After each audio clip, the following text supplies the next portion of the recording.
All right, for this project, nothing really new. You just kind of have to remember what you've done in the past. I've got a heart prefab that spawns in the game now. So I had to go into Blender, I had to model a heart.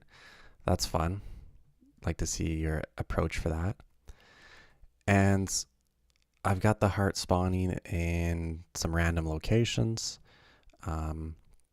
Anyways, when I collide with the heart, and you can see it's quite hard for me to collide with the heart, so I'm just going to increase the lifetime of that heart.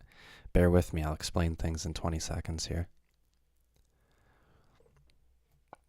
So even though I don't want my game to function like this, I just increased the lifetime for this heart, just so I can show you actually hit it here.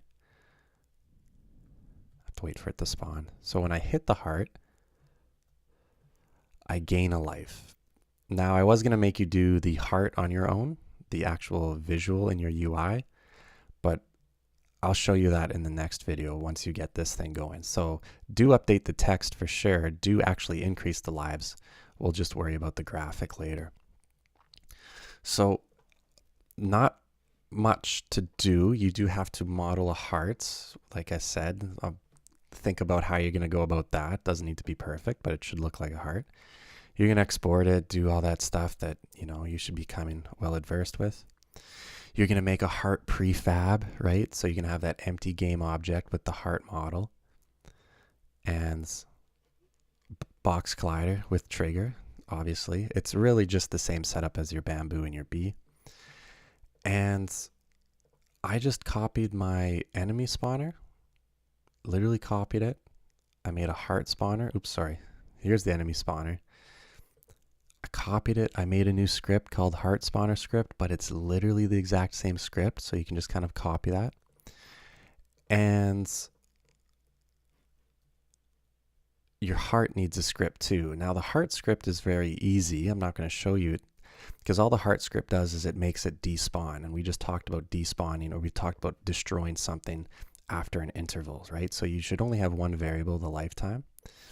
And of course I can freely change it here. 3 is what I want for my game to make it a little bit harder to get lives, but nonetheless I have the option to change it here. So Blender, make the model, get your prefab set up, make sure you have your positions and your box collider set up properly. Just copy the enemy spawner, pick some new spawns for your heart, slide in the right things into the inspector, your prefab, and give your heart its own little script such that it will kill itself after